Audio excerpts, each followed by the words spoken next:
Ustadz, gimana sih hukumnya riba? Sekarang kan banyak banget tuh. Dikit-dikit riba, beli rumah riba, beli mobil riba, kredit riba. Semuanya serba riba deh hari ini. Nah itu gimana hukumnya Ustadz? Nah terus kadang-kadang kita juga udah tahu tuh bahayanya riba, dosanya. Tapi kita masih aja ngelakuinnya. Itu gimana Ustadz? Pertama, hukumnya riba.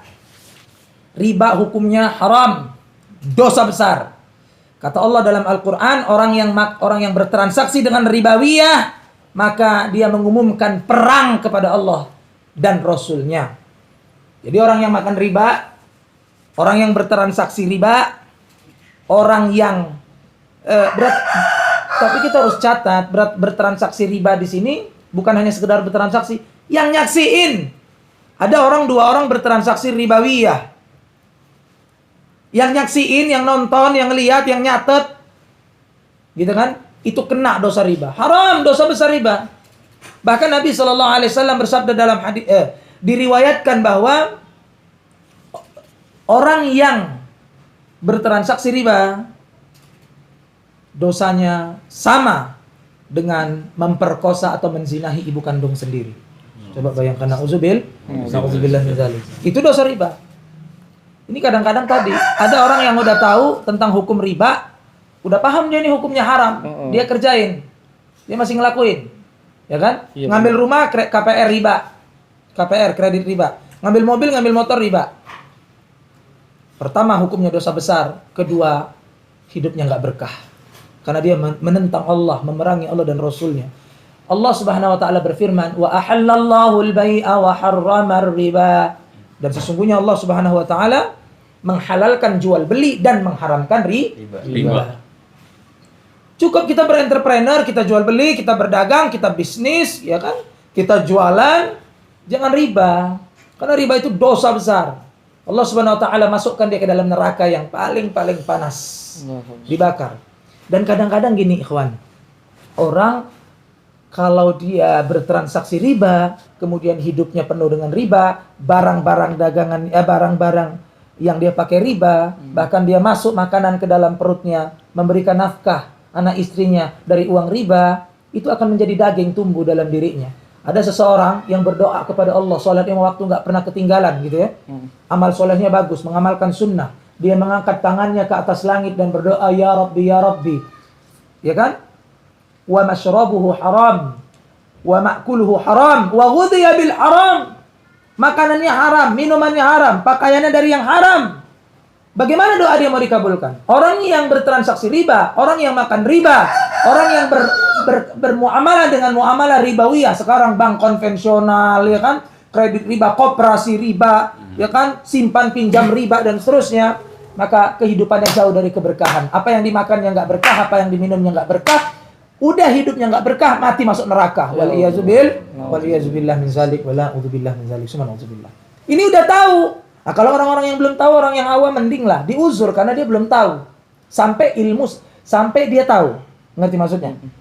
Kalau dia udah tahu, kemudian dia tetap melakukannya, dosanya dua kali lipat. Karena dia mengetahui bahwa riba itu dosa besar, tapi dia tetap melakukannya, maka dia dosanya 2 kali lipat. Hidupnya kan sementara. Untuk apa sih KPR riba, rumah mewah-mewah? Kalau Ustadz Mahir, anak pribadi nih, ikhwan, mending ada rumah ngontrak setapak, 2 tapak, kamar 2, rumah ngontrak 750.000 per bulan daripada rumah mewah berlantai 3 tapi KPR riba. Na'udzubillah. Itu Bang Ajis. Ada lagi? Ustaz, mau nanya Ustaz. Nah, silakan. Jika ada orang Ustaz, dia mempunyai hutang, cuma dia menunda-nunda hutang ya Ustaz. Gimana hukumnya Ustaz? Orang yang suka menunda-nunda hutang, maka dia berdosa. Pertama dia berdosa, dan yang kedua, nih dengerin. Ada orang muslim. Sekarang anak tanya. Ya, anak tanya. Puncaknya Islam itu apa? Puncaknya Islam al-jihad fisabilillah. Berperang di jalan Allah, jihad fisabilillah. Kenapa berjihad fisabilillah itu puncaknya Islam? Karena orang yang mati di dalam peperangan, li'ila'i kalimatillah, untuk meninggikan kalimat Allah. Orang yang mati di dalam perang jihad fisabilillah, kalau niatnya ikhlas, maka dia mati Mati syahid. Dia mati syahid. Yang dimaksud mati syahid apa? Mati di jalan Allah. Ia mati di jalan Allah. Kenapa? Iya, syahid itu maksudnya apa? Ayo jawab. Siapa yang bisa jawab? Disebut mati syahid itu karena maksud mati syahid itu adalah orang yang mati langsung masuk surga tanpa hisab. Tanpa hisab. Dakhalal jannah bi ghairi hisab. Itu orang yang mati syahid. Tetapi orang yang mati syahid dalam keadaan dia berhutang dan hutangnya belum dibayar, maka dia tidak bisa memasuki jannah. Tengatung-ngatung, tergantung dia. Orang yang udah mati syahid aja, yang masuk surga tanpa hisab, hanya karena ada utang yang belum dibayar, karena dia suka menunda-nundanya, dia nggak jadi masuk surga. Itulah bahaya menunda-nunda hutang. Berdosa orang yang menunda-nunda hutang. Ada beberapa perkara yang kita wajib menyegerakannya. Wajib kita buru-buru. Pertama, ketika datang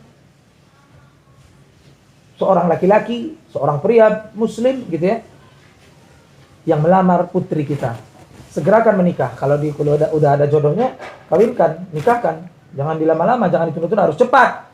Harus buru-buru kita segerakan. Yang kedua, menguburkan mayat. Harus segerakan. Yang ketiga, membayar hutang dan melunasinya ketika jatuh tempo.